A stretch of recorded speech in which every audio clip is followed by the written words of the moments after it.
Hey guys, Crew Blind Way back. I'm Shane. Rick. I'm Calvin. Back with the Clone Wars. We're watching Clone Wars. Yes. Chronological Order Clone Wars. We're watching it. Last night, what happened, guys? Quillen Vos was a surfer dude Jedi that has special detective powers. Yep. He can hold an object and know its history. Yeah, I wasn't here for the last one, but I love Quinlan Vos. He's awesome. George saw him, and he's like, I need to put that guy in a movie. You know what I mean? So I think he was in the background in maybe the Clone Wars. I mean, Attack of the Clones. Oh, episode 1. Okay, and then the EU really latched onto him, made all these backstories for him. I don't think most of them are canon now, but he's well loved. So The European Union? Yep. Yes. So anyways, let's get into the next episode. Well, yeah, Zero got killed. Yep. So that was pretty crazy by his lover. Yeah, and his lover also took the evidence, all of his stories, his diary. To Jabba. My diary. Crazy stuff. Some wicked stuff in there, I'm sure. Yep. Also met his mother. Yeah. That pipe, the sludge. No. Order! Let Senator Psalm finish. This is a matter not of philosophy. More troops are needed. The Republic cannot afford to let the Separatists gain any more ground. The Republic is near bankruptcy due to the cost of this war. It's the same voice actor going back and Bankruptcy forth. is not necessary, my friend. If we pass Senator Psalm's bill to open new lines of credit, we will gain access to the needed funds. More money, more clones, more war. Say nothing of fiscal responsibility. What about moral responsibility? Hasn't this war gone on long enough? Senator Amidala, are you suggesting we surrender to the Separatists? Of course not. Members of the Senate, I suggest we table any emergency bill until it is determined whether or not deregulation is the right course of action. Very well. We shall let calmer heads prevail. That legislation would have meant billions for us. I tried my best to push the bill through. You did your part, Representative. Senator Amidala is the problem. Gentlemen, the banking clan and trade federation are about business, not violence. In this case, our business is violence. Precisely. What exactly are you proposing? Have some unexpected bloodshed on Coruscant. May change a few minds. Coruscant? Coruscant has not been attacked in over 1,000 years. Then it has a false sense of security. I like this plan. No one cares what you think.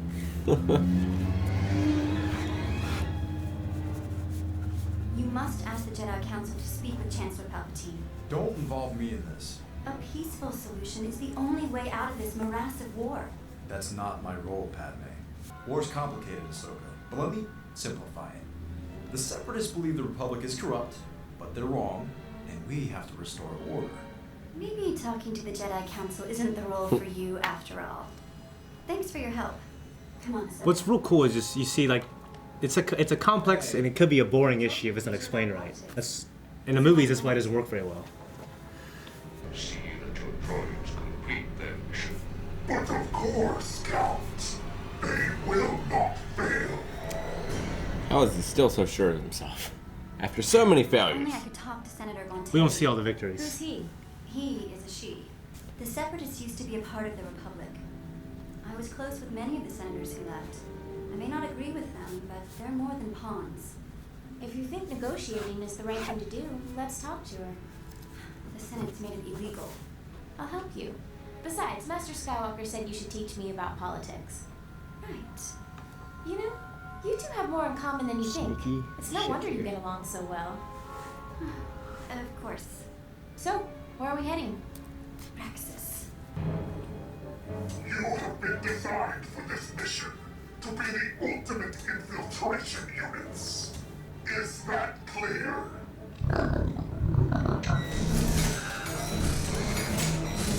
No. I was wondering why they had domed heads. Get them They're like vacuums.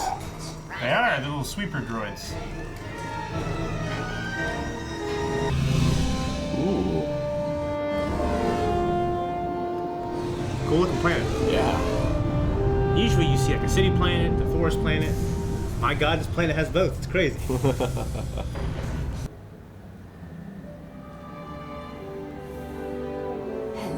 old friend. Ahsoka, this is Mina Bonteri. She was my mentor when I was growing up on Naboo. Let's go inside. There's much to discuss. Please allow me. May I? I can handle it.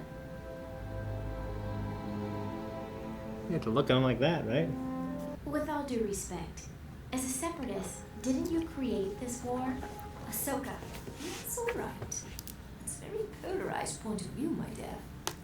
Would it surprise you to know that many of the people you call separatists feel the same way about the Republic and the Jedi? A year ago next week, he was setting up a base on Argonar when clones attacked. My husband fought bravely in self-defense, but was killed. Ah, cleaning droids, fine. Not wasting any time, get to work.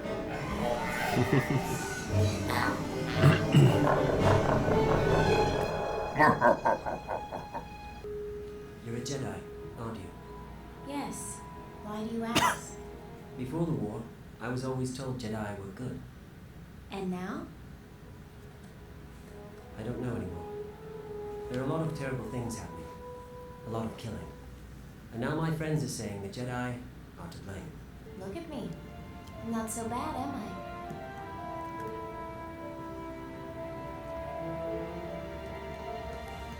No, not that at all. Well, it seems boys are the same whether they're Republic or Separatist. Well, look at me. Am I so bad? I'm certain if you could convince your representatives to extend an olive branch of peace towards the Republic, there might be enough sympathy in the Senate to finally open negotiations. I admire your spirit, Padme. I can at least put the motion on the floor. Thank you, Mina. That's all I ask. How many lives on Much both less grand sides than have to Coruscant end one. before we see the futility? Surely there's room in the galaxy for Confederate and Republic planets to coexist. I move that we immediately open peace negotiations with Chancellor Palpatine on Coruscant. In accordance with the bylaws of independent systems, a voice vote is required.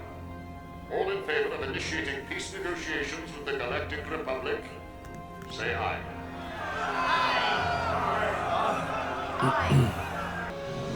The ayes have it.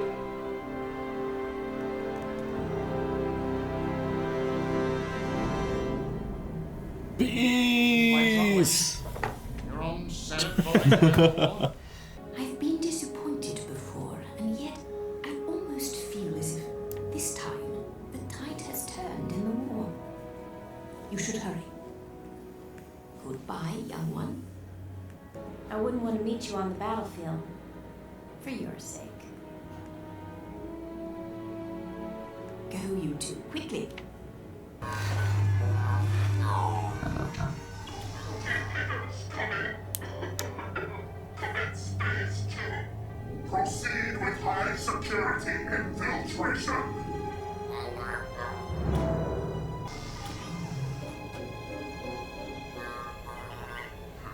Generator maintenance, eh? Yeah, well, everything checks out. Good luck down there. I like his emblem. Whoa, wait a minute. Power generators are that way. Oh, shit. Stupid droids. If I might speak with you confidentially, I know that this is sincere. I've been in contact with my old friend Mina Bonteri, and the origin of the proposal is with her. Bonteri? How was the dialogue established? Sweeper droids? We didn't schedule a cleaning.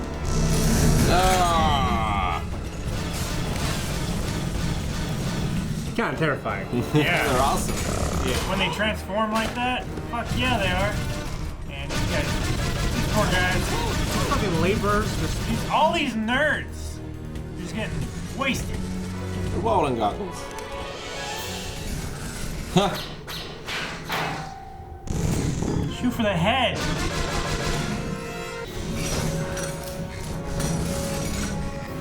What are they doing now? Transforming! Oh. The bombs? Yeah, they're bombs. That's so cool. Yeah, it is. Pretty cool. There's a move to vote on the proposed bill to lift regulations on the banking plan.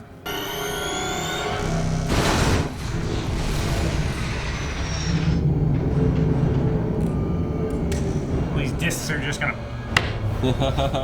Back up, merge it back up there. The bombing of the power generator has been confirmed as a separatist attack. They must pay for what they have done. But it was the Separatist Congress that issued the Bill of Peace. Obviously a tactic to lower our defenses and launch this attack. That's kind of stupid.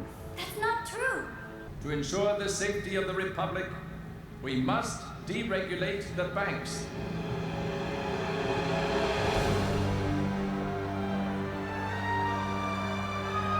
But I did realize something. The politics of this war are not as black and white as I once thought they were. That's not how Anakin sees them. Okay, like one thing the show I think just does a little better is just some of the political stuff. You know what I mean? It's not the most exciting stuff still, but I think it does it pretty good. Much better than the original. Yeah, and honestly, this is all just written by George. It's just, you know, when you tell in this format, it's just more interesting, I think, you know? Yeah. So what do you guys think? It's also a lot more compressed, I feel like. Like, they get to the point a lot quicker. In a lot of cases. Yeah, yeah. Well, I mean, a lot of this stuff is like the entirety, I think, of one of the movies. Not the first one. The first one is a little longer. In one of these movies, this episode, like, the dialogue outweighs the political stuff of one of the other movies, of one of the prequel movies. And it's, like I said, I think it gets to the point pretty well, and yeah, it's done better. Dave Filoni also involved. I think he tells the story real well. Anyway, so yeah, it's interesting that they're almost posing in this episode of like a civil war, even though, like, I'm not sure exactly what the political structure was like before this.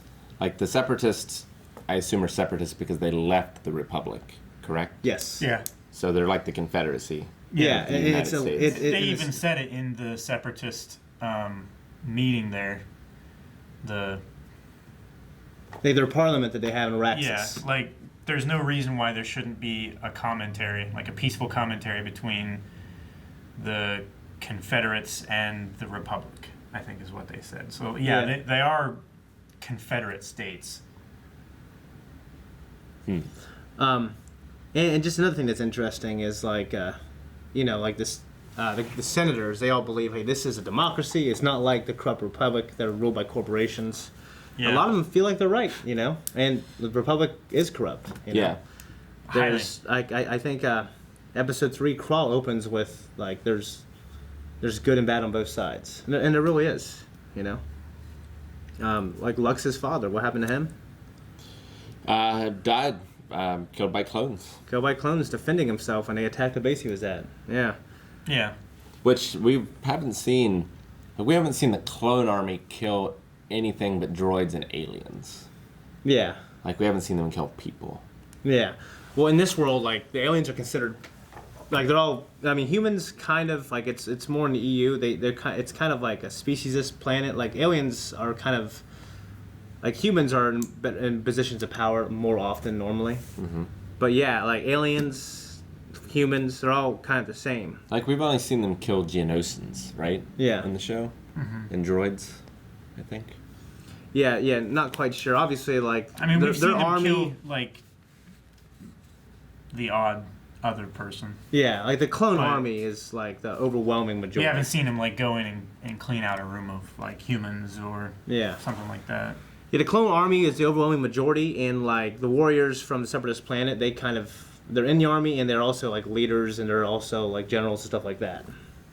Because they're just such a small minority. Yeah. But, like, one thing this show does real well is this show, because Dooku is a leader of the Separatists, but, like, there's also a parliament where they vote on things. It's just being manipulated all the time. Sure. Yeah. I mean, it's kind of shitty that And then there's a small. The one that left the Republic because it was corrupt and manipulating the votes and stuff like that, and he is now on the side that seceded from that and is now manipulating. Yeah. That. I mean, I guess it maybe makes a little sense, like if he wants to fix everything at once rather than just fixing what he has. Means to an ends. Almost. Yeah, like. But then he's now a Sith, and he's starting, like, his ideologies are changing as the war goes on. Yeah. Like, you know, like he left for, he believes, good reasons. He left, like, and was approached by... I mean, he absolutely did leave for good reasons, but his means to an end is not good. No, it's not. It's one of the worst. Yeah, he was approached early on by Palpatine as well. And then he actually also, if you remember episode 2, he tried to get Qui-Gon to leave with him. Yeah. But yeah, and then he became a Sith, and then now he wants to further... He was his Padawan, wasn't he? Yeah, he was at one point. Dooku trained him. Mm-hmm. And then he wants to further the agenda of the Sith, and that's starting to become more important to him. But then he starts to believe that the Sith should rule, and that if the Sith rule, it would be a better galaxy for everybody. Yeah. You know what I mean? It's interesting that the Confederacy sees him as like a hero figure. Yeah, like, and that's probably like their side of the war propaganda as well. I mean, it's because we see like all he's the their bad George stuff. Washington. Yeah. You know. Yeah. He's their General Lee. That. Yeah. Yeah. If we're the good side. Calvin's like, yeah, he's like fucking George Washington. That asshole. I mean, I'm not saying he's a bad guy. That's how they see him. You know, he is the figurehead of the revolution. And that's what they're striving for. They're striving for independence from a corrupt ruler. You know. Yeah. But from a corrupt government. Yeah, it's interesting because like if this is the Civil War, then it would be as if Jefferson Davis was behind the scenes controlling both sides. It. Yeah. And it's weird because like every time I hear anything in Star Wars, like I read a Filoni thing, like that's from Star Wars, even though it's just a word. Like he obviously aggressive negotiation, and he said, Padme said he is a she, and I automatically thought, well, he is a she, and I think she's a changeling. Episode 2. Oh, from episode 2. Yeah. Yeah, I wouldn't have got that one. I mean, there's a bunch of little like just sometimes it's 3 words in a row, and from what I understand, it's always referencing the movies. Yeah. I think that's kind of cool. He's a she. I mean, there's a few. I thought I wrote them down. I was like, the is from the movie. You know what I mean? It's almost like that. Sure. Yeah. But yeah, like the political stuff it's interesting, and I admit there's actually a couple Clone Wars episodes I haven't seen that I knew were just that. Yeah. And I was like, and I missed them. And I was like, well, I'll just watch them some other time. You know what I mean? But Eric has watched them all. He said, no, they're okay. They're pretty good. Better than the Jar Jar episode. Well, there's some good Jar Jar ones. All right, there are some good Jar Jar ones. Oh, and there's also yet to see them. Gone too far this time. You know that's episode 1. You know, Anakin's the one to talk. Jesus. Yeah, I mean he lives a double life. You know what I mean? Like he is the Jedi, and they put all their hopes on him. There's all kinds of war propaganda where like civilians who don't really know anything about Jedi, like he is the face of the Republic. You know what I mean? If I was a Confederacy, like I feel like I have the short end of the stick, because the other side have Jedi who are awesome. Yeah. But what do they got? Money. Yeah. They got a lot of money, and they're funding everything to the war effort. They have the Trade Federation and Count Dooku, the richest man in the galaxy. Yeah. They literally buy robots. Yeah, like they buy the cheap ones so they can buy a bunch. And we also see they're incredibly rich. They're probably suffering a lot less casualties. I mean, I guess it depends what the Republic think of the clones.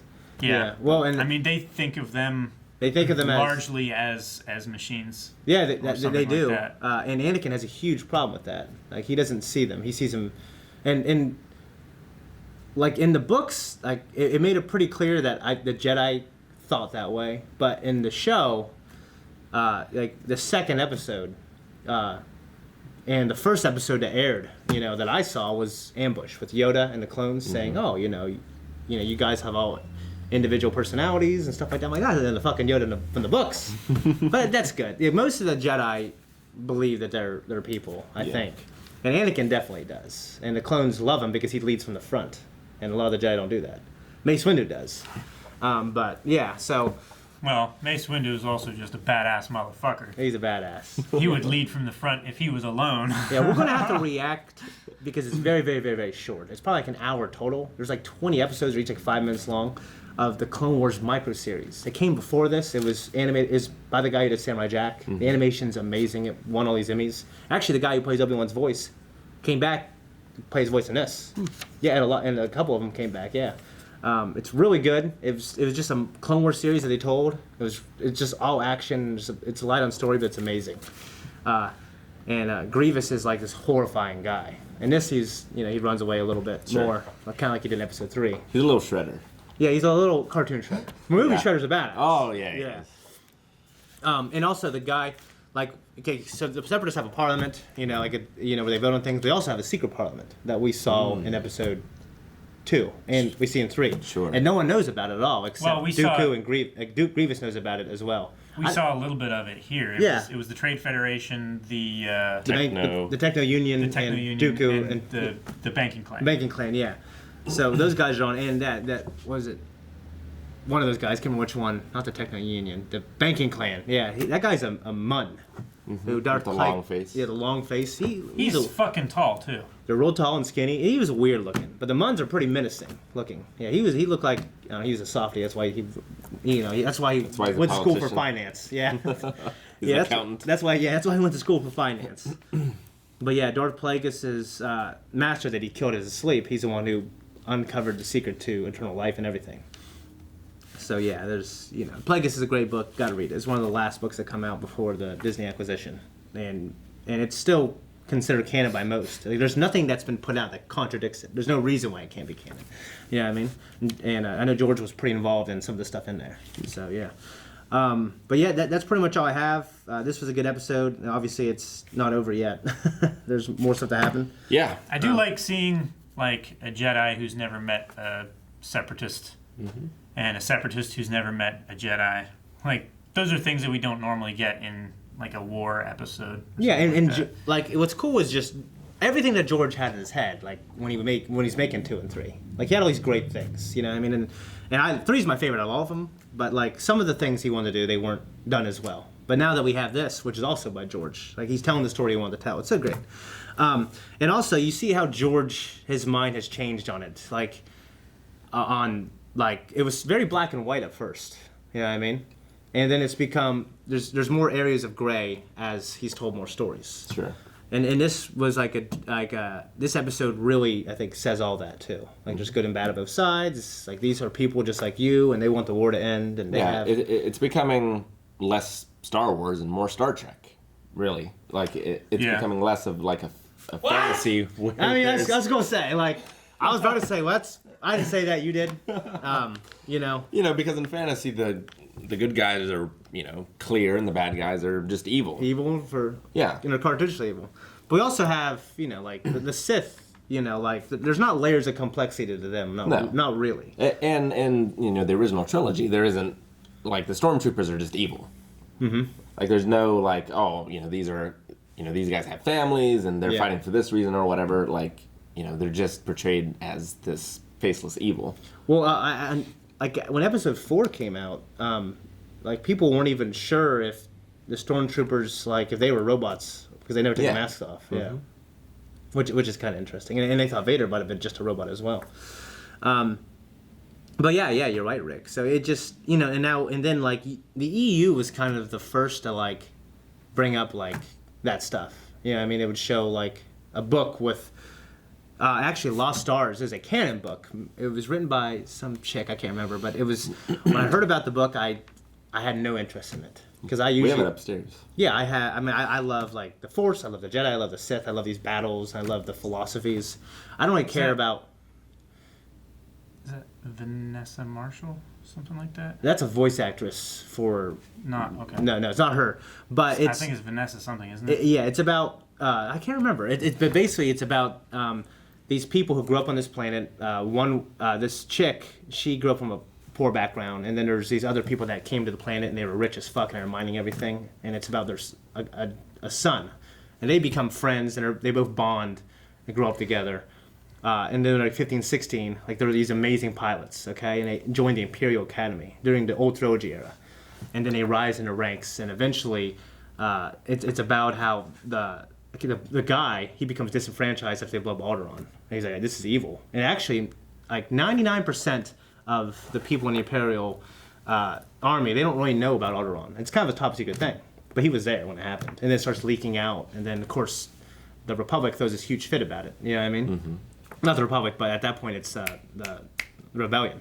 Right. Okay, and that's when they lose a lot of people, and he's one of them. And then they're fighting on both sides of the war. And like, so I read the back of that, like, it still sounds stupid. I don't care about Romeo and Juliet, but it's one of the best Star Wars books I ever read. Cool. And it really shows like there's so much gray there and stuff like that. Yeah, it's real fucking cool. Good stuff. Yeah, but yeah, I don't got too much else to say about this episode. No, I mean, it was a little slower, but I think the repercussions could be huge. Well, it's funny because Dave Filoni, like when he's confronted about these episodes, he's like, yeah, we got to show these. George wants to show these. Yeah, I mean, you got to tell the story. You know what I mean? It is important to hear that story. It's just not the best stuff in Star Wars. Sure. So yeah, that's all I got, gentlemen. You got anything else to say?